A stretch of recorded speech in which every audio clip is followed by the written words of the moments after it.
జై గురుదేవ్. గుత్తిబిలం రామయోగి అవధూత స్వామివారి పాదపద్మములకి నమస్కరిస్తూ, తంత్రం, మంత్రం, యంత్రం, దశమహావిద్యలు, శక్తి ఉపాసన, సాధన రహస్యాలు మరియు ఆధ్యాత్మిక జ్ఞానాన్ని మీ ముందుకు తీసుకొచ్చే తాంత్రిక మర్మం ఛానల్‌కి స్వాగతం. ఈరోజు మనం తంత్రం అంటే ఏమిటనేది తెలుసుకుందాం. తంత్రం అనే పదం వినగానే చాలామంది చేతబడులు, క్షుద్ర విద్యలు లేదా భయంకరమైన సాధనల గురించి గుర్తుకు వస్తూ ఉంటాయి. కానీ నిజానికి తంత్రం యొక్క అసలర్థం చాలా గొప్పది మరియు ఆధ్యాత్మికమైనది. తంత్రం అంటే ఏంటి తెలుసుకుందాం. సంస్కృతంలో తన్ మరియు త్ర అనే 2 ధాతువులు నుంచి వచ్చిందే తంత్రం. తన్ అంటే విస్తరించజేయడం. త్ర అంటే సాధనం లేదా విముక్తి కలిగించే మార్గం అని అర్థం. మనలోని చైతన్యాన్ని విస్తరించి ఉన్నతమైన ఆధ్యాత్మిక స్థితిని చేరుకునే విధానాన్నే తంత్రమని అంటారు. భారతీయ ఆధ్యాత్మిక సాంప్రదాయాల్లో వేదాలు, ఉపనిషత్తులు, యోగం వంటి మార్గాలు మాదిరిగానే తంత్రం కూడా ఒక ముఖ్యమైన సాధన మార్గం.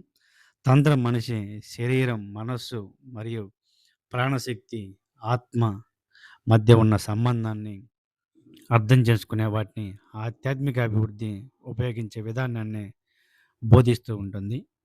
తంత్రంలో ప్రధానంగా 5 అంశాలు ఉంటాయి.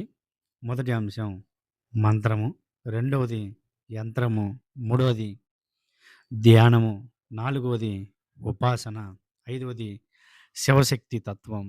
అంటే మంత్రం అనేది పవిత్రమైన శబ్దం లేదా ధ్వని. మనసును ఏకాగ్రతం చేసి దైవ చైతన్యంలో అనుసంధానం చేయడాన్ని మంత్రాలు ఉపయోగిస్తారు. యంత్రం అనేది ఒక పవిత్రమైన రేఖాగణిత ఆకృతి. ఇవి దైవిక శక్తిగా సూచించే ప్రతీకగా భావిస్తారు. మూడవది ధ్యానం.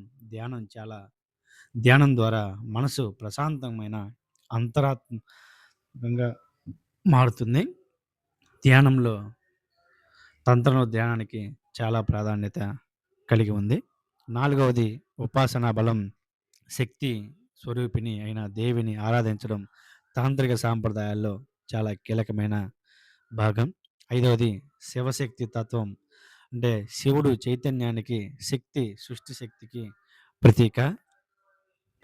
ఈ రెండిటి ఏకత్వమే సృష్టికి మూలమని తాంత్రిక తత్వం చెబుతుంది. తంత్రాన్ని కేవలం క్షుద్ర విద్యగా చూడడం సరైనది కాదు. ఇది ఒక విశాలమైన ఆధ్యాత్మిక శాస్త్రం.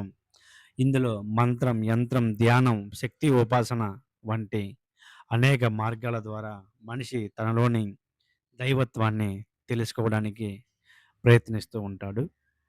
తంత్రం అంటే భయం కాదు, అజ్ఞానం అంతకంటే కాదు. తంత్రం అనేది ఒక జ్ఞానం, సాధన, శక్తి మరియు ఆత్మ సాక్షాత్కారం వైపు నడిపించే ఒక ఆధ్యాత్మికమైన మార్గం. తంత్రం అనేది బాహ్య ప్రపంచాన్ని జయించడం అంతకన్నా కాదు. మన అంతర్గత ప్రపంచాన్ని తెలుసుకోవడం, శాంతిని మన మనసులో నింపుకోవడమే తంత్రానికి అసలైన అర్థం.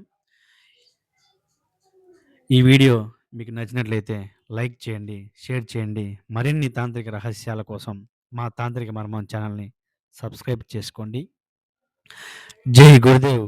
గుత్తిబిల్లం రామయోగి అవధూత స్వామివారి పాదపద్మములకు నమస్కరిస్తూ ధన్యవాదాలు మిత్రులారా.